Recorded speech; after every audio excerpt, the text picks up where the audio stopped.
வணக்கம், வாழ்க வளமுடன். என்னோட பேர் ராஜபூபதி, நிறுவனர் மற்றும் பயிற்றுனர், ரேடியன் ஐஏஎஸ் அகாடமி. நான் மத்திய அரசு பணி, மாநில அரசு பணி ரெண்டுலயுமே செலக்ட் ஆனேன். அதாவது எஸ்எஸ்சி மூலமாக பிரிவென்டிவ் ஆபீசர், அதுக்கப்புறம் பாத்தீங்கன்னா இங்க குரூப் 2 இன்டர்வியூ போஸ்ட் வேலை பார்த்துக்கிட்டு இருக்கும் போதே வகுப்புகள்லாம் எடுப்பேன். ஸோ அதனால அதுக்கப்புறம் ஒரு அவேர்னஸ் வேணும் அப்படிங்கிறதுக்காக ஜாப்ல ரிசைன் பண்ணிட்டு I started this institute, Radian பயிற்சி நிறுவனம், Radian IAS academy for various competitive examination. நான் BSc MSc mathematics saint Joseph's college திருச்சியில இருக்கக்கூடிய புனித வளனார் கல்லூரியில படித்தேன்.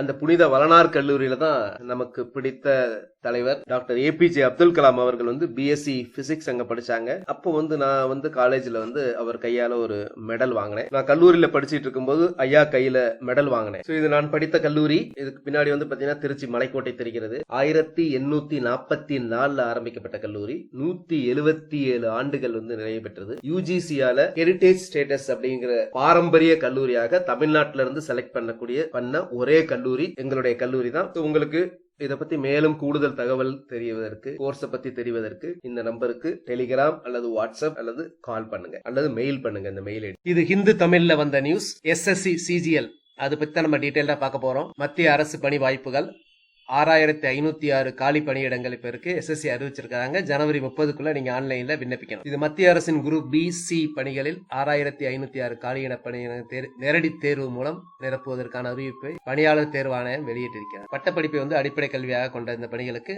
நேர்முக தேர்வு கிடையாது என்பது குறிப்பிடத்தக்கது.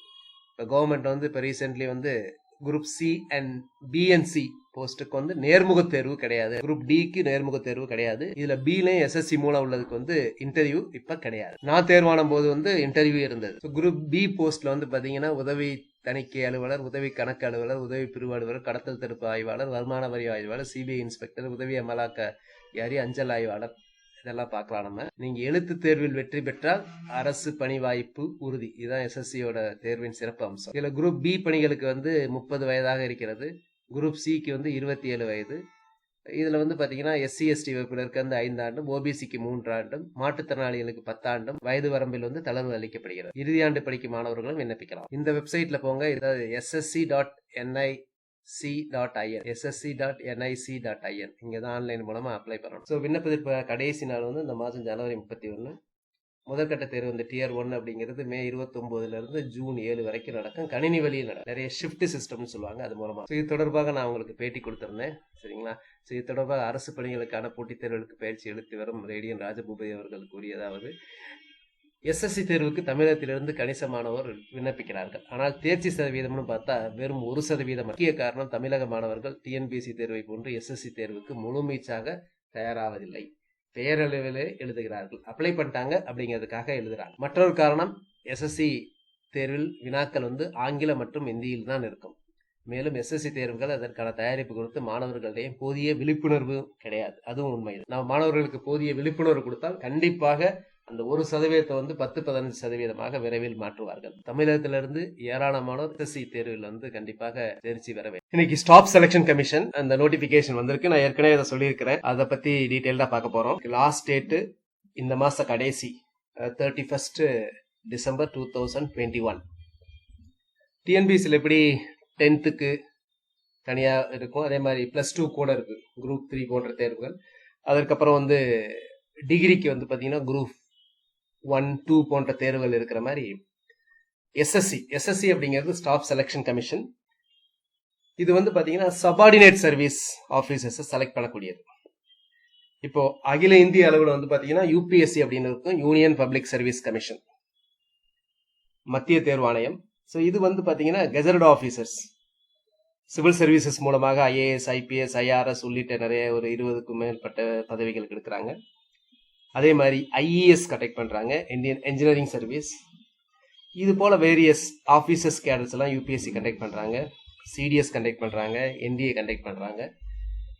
அதே மாதிரி எஸ்எஸ்சி பாத்தீங்கன்னா சபார்டினேட் சர்வீஸ். அது மாதிரி 10th லெவல், +2 லெவல், இப்போ combined graduate level, combined matric level, higher secondary level.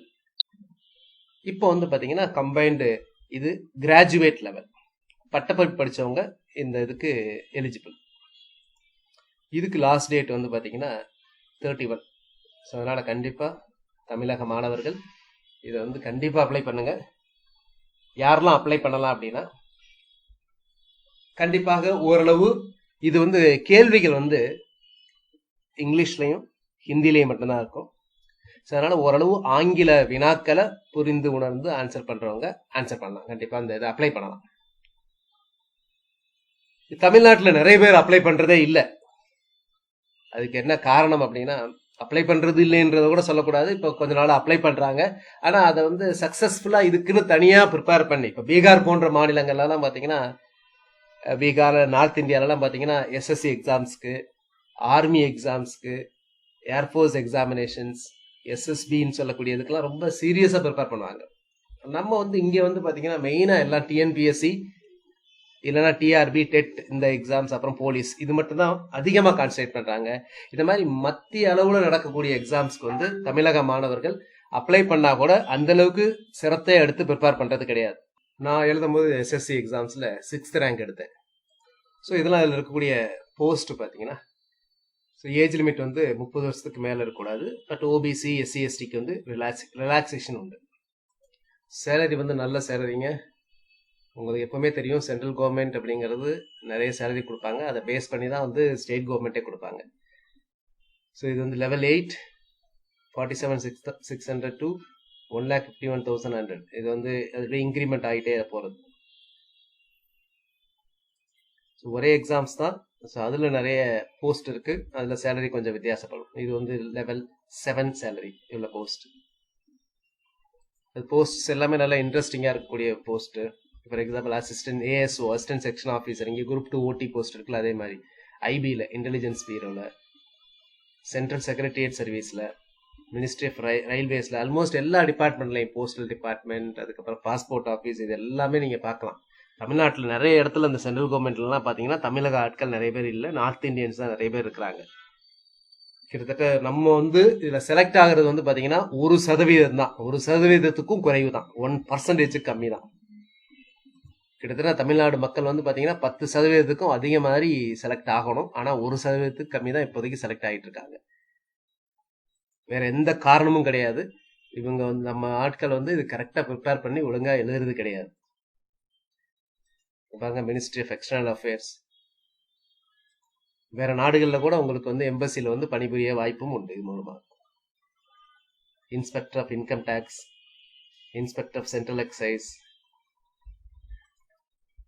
Inspector preventive officer, இது ஒயிட் அண்ட் ஒயிட்ல ஹார்பர் ஏர்போர்ட்ல இருப்பாங்க. இன்ஸ்பெக்டர் எக்ஸாமினர், இது நல்ல போஸ்ட். அசிஸ்டன்ட் என்ஃபோர்ஸ்மெண்ட் ஆஃபீஸர், எல்லாமே பவர்ஃபுல்லான போஸ்ட். சென்ட்ரல் பியூரோ ஆஃப் நார்காட்டிக்ஸ்ல இன்ஸ்பெக்டர், டிபார்ட்மெண்ட் ஆஃப் போஸ்ட்ல இன்ஸ்பெக்டர். அடுத்த லெவல் 6ல் இருக்கக்கூடிய போஸ்ட், வேரியஸ் போஸ்ட் பாருங்க. இதெல்லாமே இந்த லிங்கை கீழே வைக்கிறேன், நீங்க பாருங்க. இல்லைன்னா எஸ்எஸ்சி வெப்சைட்ல போனாலும் இது எல்லாமே இருக்கும். Tax assistant, sub inspector, central bureau of narcotics. So இதில் பார்த்தீங்கன்னா ஏஜ் லிமிட் 1/1/2021 இதுதான் கட் ஆஃப் டேட். சில போஸ்ட்டுக்கு 27 வயசு இருக்கும், சில போஸ்ட்டுக்கு 30, 32 வயசுக்கும் ஏஜ் லிமிட் இருக்கும். ஸோ நமக்கு ரிலாக்ஸேஷன் தான் முக்கியம். அதை தவிர எஸ்சி எஸ்டியாக இருந்தால் 5 வருஷம். இப்போ ஒரு போஸ்ட்டுக்கு வந்து 30 வயசு தான் எலிஜிபிலிட்டி அப்படின்னா நீங்கள் 35 வயசு வரைக்கும் எழுதலாம். ஓபிசிக்கு 33 வயசு. மாற்றுத்திறனாளிகள் இருக்கக்கூடிய அன்ரிசர்வ்டு, அங்கே இருக்கக்கூடிய ஓபிசி, அங்கே இருக்கக்கூடிய SC ST, ex serviceman, defence personnel, கைம்பெண்களுக்கும் ரிசர்வேஷன், ஏஜ் ரிலாக்ஸேஷன் உண்டு. இதுலேயே சொன்ன அந்த ஃபர்ஸ்ட் லெவல் இதெல்லாம் வந்து பார்த்தீங்கன்னா கெசட்டட் ஆஃபீஸர் போஸ்ட். ஸோ நார்மலாக இதுக்கு எஜுகேஷன் குவாலிஃபிகேஷன் வந்து any bachelor degree, BA, BSc, BCom, BE, any bachelor degree, அவ்வளோதான். டெசைரபிள் குவாலிஃபிகேஷன், சரிங்களா? ஸோ இவங்க வந்து மார்க்ஸ் அதிகமாக இருந்தால் இவங்களை கன்சிடர் பண்ணுவாங்க, சார்ட்டர்ட் அக்கௌண்டன்ட் மற்றவங்க. மற்றபடி டிகிரி இருந்தாலே போதும். அது மெயினாக இந்த assistant audit officer, audit assistant accounts ஆஃபீஸருக்கு மட்டும்தான் இந்த டெசைரபிள் குவாலிஃபிகேஷன்ஸ் கேட்குறாங்க. அப்புறம் ஜூனியர் ஸ்டாட்டிஸ்டிக்கல் ஆஃபீஸருக்கு வந்து பார்த்தீங்கன்னா அதில் வந்து மேத்தமேட்டிக்ஸ் வந்து படிச்சிருக்கணும் +2 லெவல், அல்லது வந்து degree in statistics is one of the subject, degree level படிச்சிருக்கணும். மற்ற எல்லா போஸ்ட்டுக்கும் வந்து பார்த்தீங்கன்னா பேச்சுலர் டிகிரி போதும். ஈவன் ஃபைனல் இயர்ஸ் படிக்கிறவங்க கூட இந்த எக்ஸாமினேஷன் அப்ளை பண்ணலாம். அப்ளிகேஷன் ஃபீ வந்து 100 ரூபாய். இதே வந்து பார்த்தீங்கன்னா பெண்களுக்கு women candidates and candidates belonging to SC ST schedule tribes and persons with disabilities, மாற்றுத்திறனாளிகள், எக்ஸ் சர்வீஸ்மென், இவங்களுக்கு வந்து ஃபீஸ் கிடையாது. நமக்கு வந்து பார்த்தீங்கன்னா எஸ்எஸ்சி சதர்ன் ரீஜியனில் வரும், சரிங்களா. ஸோ இதுக்கு வந்து ஹெட் ஆஃபீஸ் வந்து இங்கே EVK சம்பத் பில்டிங். இப்போ நான் இன்டர்வியூ அட்டன் பண்ணதெல்லாம் இங்கே தான் இன்டர்வியூ அட்டன் பண்ணியிருந்தேன். இந்த ஸ்கீம் ஆஃப் எக்ஸாமினேஷன் என்ன அப்படின்னா மல்டிபிள் சாய்ஸ் கொஸ்டின்ஸ். இப்போ எப்படியெல்லாம் கேள்விகள் கேட்பாங்க, எப்படியெல்லாம் கேள்விகள் கேட்டிருக்காங்க அப்படிங்கிறதையும் பார்க்கலாம். Tier 1 அப்படிங்கிறது கம்ப்யூட்டர் பேஸ்ட் எக்ஸாமினேஷன்ஸ். Tier 2ங்கிறது கம்ப்யூட்டர் பேஸ்ட் எக்ஸாமினேஷன். Tier 1ல குவாலிஃபை ஆனவங்களுக்கு தான் இந்த எக்ஸாமினேஷன் அடுத்து வரும். Tier 2, 3 அப்படிங்கிறது பென் அண்ட் பேப்பர் மோட், இது டெஸ்கிரிப்டிவ் பேப்பர் எழுதுற மாதிரி இருக்கும், சரிங்களா. அடுத்து வந்து Tier 4 வந்து computer proficiency test, data entry skill level test. இது தேவைப்படுற போஸ்ட்டுக்கு மட்டும்தான் இருக்கும், எல்லாத்துக்கும் கிடையாது.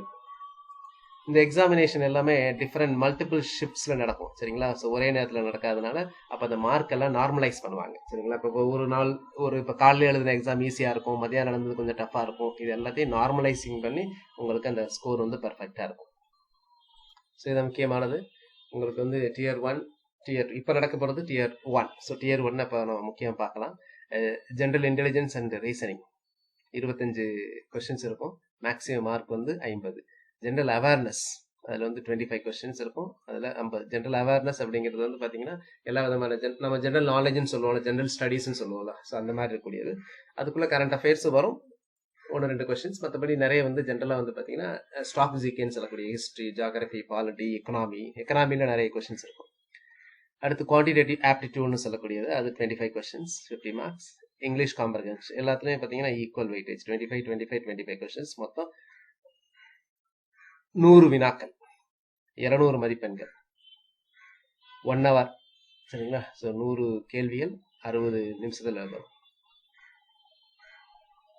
இது பாஸ் பண்ணவங்களுக்கு தான் பேப்பர் Tier 2 வரும். அதில் பேப்பர் 1 குவான்டிடேட்டிவ் எபிலிட்டிஸ், அதில் வந்து 100 வினாக்கள், 200 மதிப்பெண்கள்.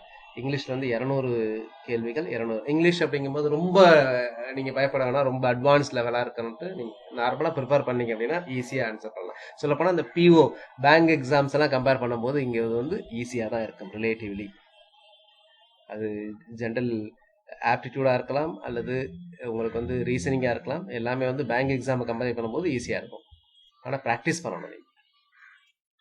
ஸோ Tier 1ல் வந்து பார்த்தீங்கன்னா நெகட்டிவ் மார்க்கிங் இருக்குது, 0.5 ஃபார் ஈச் ராங் ஆன்சர், சரிங்களா. ஸோ அங்கே ஏன்னா ஒவ்வொன்றுக்கு வந்து பார்த்தீங்க அப்படின்னா 2 மதிப்பெண்கள் இருக்கிறதுனால 25% அப்படின்னு சொல்லலாம், சரிங்களா. 25%, அதாவது 4 வினாக்கள் வந்து நீங்கள் தப்பாக போட்டீங்க அப்படின்னா ஒரு சரியாக போட்ட மதிப்பெண் உங்களுக்கு போயிடும். இந்த பேப்பர் 3 ஸ்டாட்டிஸ்டிக்ஸ் வந்து சில போஸ்ட்டுக்கு தான், நீங்கள் வந்து அது தேவையில்லை உங்களுக்கு, சரிங்களா. அதே மாதிரி ஃபினான்ஸ் அண்ட் எக்கனாமிக்ஸ் இந்த பேப்பர் 4. மற்றபடி ஜென்ரலாக முக்கியமானது பேப்பர் 1 அண்ட் பேப்பர் 2 தான். This is compulsory for all the post. Descriptive paper, சரிங்களா. இந்த பேப்பர் Tier 3 இது இங்கிலீஷ் அல்லது ஹிந்தியில் எழுதணும். இது நம்ம இப்போ Group 2க்கு வந்துருக்காங்களா அதே மாதிரி தான். Essay, precis writing, letter, applications இந்த மாதிரி எழுதணும். 100 மதிப்பெண்கள் 1 மணி நேரத்தில் எழுதணும். இப்போ Tier 1க்கெல்லாம் அதில் உள்ள ஒவ்வொன்றுக்கும் டீட்டெயில்டு சிலபஸ் கொடுத்துருக்காங்க. ஸோ இதை நீங்கள் ப்ரிப்பேர் பண்ணிங்கன்னா போதும். ப்ரீவியஸ் இயர் கொஸ்டின் பேப்பர் நல்லா சீரியஸாக ப்ரிப்பேர் பண்ணிங்கன்னா, இங்கே டைம்ங்கிறது கொஞ்சம் குரூஷியல், நல்லா ஃபாஸ்ட்டாக அட்டன் பண்ணணும். இது எல்லாமே கம்ப்யூட்டர் பேஸ்டு. இதுதான் நம்ம இங்கே கம்ப்யூட்டர் பேஸ்ட் டெஸ்ட்டும் உங்களுக்கு வைக்கிறோம், ஆன்லைன் டெஸ்ட். அப்படியே பக்கா ஆன்லைன் டெஸ்ட் இப்போ உங்களுக்கு காட்டுறேன். இது எல்லாமே so general awareness, quantitative aptitude எல்லாத்துக்குமே டீட்டெயில்டு சிலபஸ் இருக்குது. அதே மாதிரி Tier 2 அது மாதிரி இங்கே இப்போ ஆப்டிடியூட் பேப்பரில் நீங்கள் பார்த்தீங்க அப்படின்னா ஜென்ரலாக ஜியாமெட்ரிலேருந்து அதிக கொஸ்டின்ஸ் கேட்பாங்க, ட்ரிக்னாமெட்ரிலேருந்து கொஸ்டின் கேட்பாங்க, மென்சுரேஷன்ஸ் இது மட்டுமே கிட்டத்தட்ட 40 to 50% கொஸ்டின்ஸ் இதுலேருந்து அதிகமாக கேட்பாங்க. பேப்பர் 1 இருக்குது, Tier 1 இருக்கட்டும், Tier 2 இருக்கட்டும். ஸோ இங்கே வகுப்புகள் உண்டு. குறிப்பாக எஸ்எஸ்சிக்கு வந்து பார்த்தீங்கன்னா ஆன்லைன் வகுப்புகள் உண்டு. ஆன்லைன் வகுப்புகள் நீங்கள் வந்து எப்போவுமே லைவாகவும் இருக்கும், ரெக்கார்டாகவும் இருக்கும், எப்போ வேணாலும் நீங்கள் பார்க்குற மாதிரி இருக்கும். ஸோ இது எங்களுடைய வெப்சைட், ஆன்லைன் ஆக்சஸ் பண்ணிக்கலாம். ஆன்லைனில் நீங்கள் டெஸ்ட் எழுதிக்கலாம்.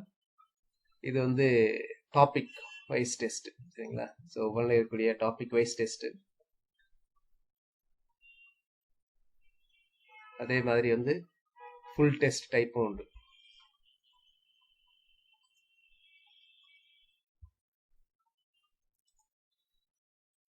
பாருங்க, இது full test, SSC full test length, SSC CGL full length test, 12 test, அதுக்கப்புறம் SSC CGL previous year questions paper. So இந்த மாதிரிலாம் இருக்கும் அப்படிங்கிறதெல்லாம் நீங்கள் பார்த்துக்கலாம்.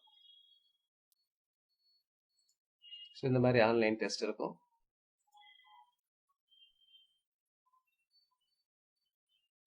So general intelligence questions, general awareness questions, quantitative aptitude questions, English comprehension questions. So minimum qualifying marks வந்து பார்த்தீங்கன்னா unreservedக்கு 30%, tier 1, tier 2, tier 3ல OBCக்கு 25%, othersக்கு 20%. இது வந்து minimum qualifying marks. இதுக்கு மேலே எடுக்கணும் நீங்கள். அதே மாதிரி நீங்கள் பிசிஆர் இருந்தால், எம்பிசிஆர் இருந்தால், இங்கே வந்து பிசின்னு ஒரு பெர்மனன்ட் சர்டிஃபிகேட் தமிழ்நாடு கொடுப்பாங்க. பட் அங்கே கிரீமி லேயர் இன்கம் பேஸ்டு தான் அங்கே ரிசர்வேஷன். சரிங்களா? ஸோ அதனால் வந்து பார்த்தீங்கன்னா கண்டிப்பாக நீங்கள் என்ன பண்ணணும் அப்படின்னா ஓபிசி சர்டிஃபிகேட் வாங்கிட்டு தான் இதை அப்ளை பண்ணணும். ஓபிசி சர்டிஃபிகேட் எப்படி சார் வாங்குறது? எஸ்சிஎஸ்டிக்கும் வாங்காதவங்க. எஸ்சிஎஸ்டி சர்டிஃபிகேட் ஒரு தடவை வாங்கினீங்கன்னா போதும், சென்ட்ரல் கவர்மெண்ட்டுக்கு அது valid for life. But OBC வந்து 1 இயருக்கு தான் வேலிட். அது ஏன்னா இன்கம் பேஸ்ட். ஸோ அதனால் நீங்கள் வந்து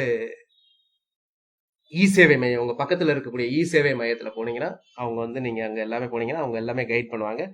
நிறைய பேர் வந்து 2 நாளில் கூட வாங்கியிருக்கிறாங்க. அந்த பொங்கல் லீவ் முடிஞ்சு நீங்கள் போனால் கூட, ஏன்னா 31 வரைக்கும் லாஸ்ட் டேட் இருக்குது. 2 நாளில் கூட நீங்கள் சீக்கிரம் வாங்குறதுனால அவங்கள்ட்ட சொன்னீங்கனாலும் அவங்க வந்து உங்களுக்கு வந்து எப்படி வாங்கணும்னு சொல்லுவாங்க. ஸோ அதனால் அந்த சர்டிஃபிகேட்ஸ் வாங்கிட்டு தான் நீங்கள் அப்ளை பண்ணணும். நீங்கள் ஓபிசி கேட்டகரியில் அப்ளை பண்ணணும்னு நினச்சிங்கன்னா. ஸோ இதில் இருக்க போஸ்ட் எல்லாமே ரொம்ப நல்ல போஸ்ட்டுங்க. ஸோ அதனால் கண்டிப்பாக இதை வந்து தமிழ்நாட்டில் இருக்கக்கூடிய மாணவர்கள், எல்லா மாணவர்களும், நான் ஏற்கனவே சொல்லியிருக்கேன், யாரெல்லாம் இதில் பண்ண முடியும் அப்படின்னா ஆங்கிலத்தில் கேட்குற வினாக்களை ஆன்சர் பண்ணணும். இதுக்காக தான் நம்ம வந்து அசோசியேஷன் மூலமாக தமிழ்லையும்னு ட்ரை பண்ணிக்கிட்டே இருக்கிறோம். நிறைய பொலிட்டிக்கல்லையும் மூவ் பண்ணிகிட்டு இருக்கிறோம். விரைவில் வரும். ஸோ இப்போதைக்கு நீங்கள் கண்டிப்பாக அதை அப்ளை பண்ணுங்கள். வெறும் டிஎன்பிஎஸ்சி எக்ஸாம்ஸ் அதிலே இருந்துடாதீங்க. நிறைய போஸ்ட்டு, நல்ல போஸ்ட்டு இதில் இருக்குது. ஸோ அதனால் கண்டிப்பாக தமிழக மாணவர்கள் இதை அப்ளை பண்ணுங்கள். ஸோ இங்கே ரேடியனில் வந்து ஆன்லைன் வகுப்புகள் இருக்குது, எல்லா டாபிக்ஸுக்கும் இருக்குது, tier 1 tier 2 எல்லாத்துக்கும். ஸோ இது சம்மந்தமாக உங்களுக்கு ஏதாவது டவுட் இருந்தால், இந்த தேர்வு சம்மந்தமாக ஏதாவது டவுட் இருந்தால் இந்த நம்பரில் வந்து வாட்ஸ்அப் அல்லது டெலிகிராம் பண்ணுங்கள் அல்லது மெயில் பண்ணுங்கள். நன்றி. இந்த சேனலை ஃபர்ஸ்ட் டைம் பார்க்குறவங்க வந்து சப்ஸ்கிரைப் பண்ணுங்கள். நிறைய வீடியோஸ்லாம் இருக்கும், நிறைய வீடியோஸை பாருங்கள். உங்கள் நண்பர்களுக்கும் இதை ஷேர் பண்ணுவோம். நன்றி.